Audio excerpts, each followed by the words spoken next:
السلام علیکم دوستو، عمران خان نے کل افغانستان کے حوالے سے کھل کر باتیں کی ہیں کہ آخر طالبان کی ایک پرو پاکستان حکومت آنے کے بعد ایسا کیوں کیا گیا کہ دونوں طرف سے حالات ہی خراب کر دیے گئے ہیں۔ عمران خان نے سب سے پہلے اس جنگ کا ذمہ دار مشرف کو قرار دیا کہ مشرف نے ہم سب سیاسی جماعتوں کو بلایا کہ امریکہ کی مدد کرنی پڑے گی، اور کہا کہ امریکہ کو ہم صرف اس جنگ میں لاجسٹک سپورٹ فراہم کریں گے، لیکن بعد میں مشرف نے پاکستان کو ہی مکمل طور پر اس جنگ میں شامل کر دیا، جس سے پاکستان کو بہت نقصان ہوا۔ تو کل عمران خان نے کہا کہ اصل مسئلہ مشرف سے شروع ہوا، کیونکہ 1948 میں قائد اعظم نے قبائلی علاقوں سے فوج واپس بلا لی تھی اور کہا تھا کہ قبائلی علاقوں کے لوگ بھی پاکستان کی فوج ہیں، یعنی وہاں امن قائم تھا، لوگ جرگہ سسٹم سے امن قائم رکھے ہوئے تھے۔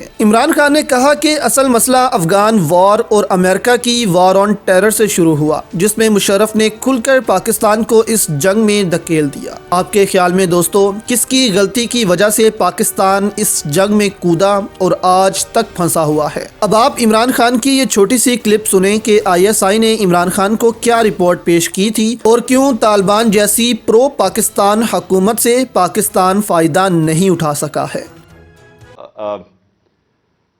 افغانستان میں یعنی 2021 میں جب امریکہ نے چھوڑ کے گیا افغانستان، تو وہ ایک سنہری موقع تھا پاکستان کے لیے۔ وہ کیوں تھا؟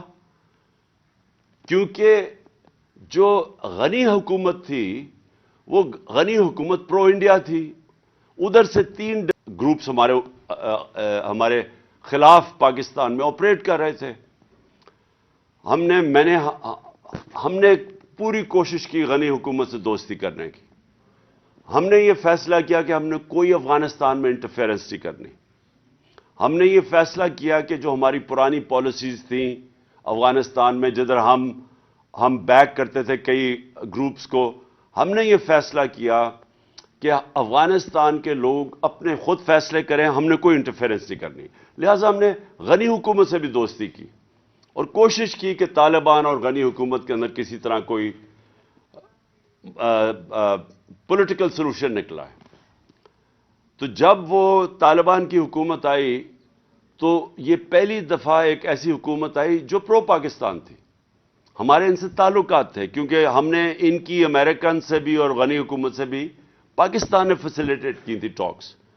تو جب ان کی حکومت آئی تو یہ سنہری موقع تھا کہ جو TTP افغانستان میں چلی گئی تھی، اور نمبر ہے ان کا کوئی 30-35 ہزار سے 40 ہزار ٹوٹل تھے، جس میں سے لڑنے والے 5 سے 7 ہزار تھے۔ یہ ہمیں ISI کی رپورٹس تھیں۔ تو اب جب ہماری ایک پرو پاکستان حکومت آ گئی، اور یاد رکھیں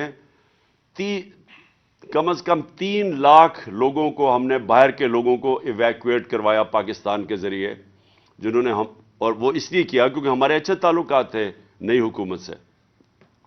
تو اب یہ جو سیناریو ہے، میں اس کے اوپر آ رہا ہوں کہ یہ بیک گراؤنڈ آپ کو سمجھ آنی چاہیے کہ جب ایک پرو پاکستان حکومت آ گئی اور انہوں نے پھر TTP کو کہا کہ آپ پاکستان اب واپس جائیں، تو یہ ٹائم تھا ہمارا اس کا ایک پرامن اس کا سیٹلمنٹ کرتے، کیونکہ افغانستان کی اندر ایک پرو پاکستان حکومت آنے وہ بہت ضرورت تھی اگر ہم نے ان کے ساتھ سیٹلمنٹ کرنی تھی، کیونکہ وہ پریشر ڈال سکتے تھے ان کے اوپر، اور انہوں نے پریشر ڈالا، اور ہم نے آپس میں ہماری میٹنگز ہوئی اور ریگولر میٹنگز کرتے تھے۔ اب 2 چیزیں آپ سب نے سمجھنی ہیں۔ نمبر 1، فاٹا مرجر، یہ آپ سب نے سمجھنا ہے کہ یہ سب ناممکن سمجھتے تھے۔ اس میں ساری پولیٹیکل پارٹیز بیٹھی اور انہوں نے فیصلہ کیا کہ ہم مرجر کریں گے۔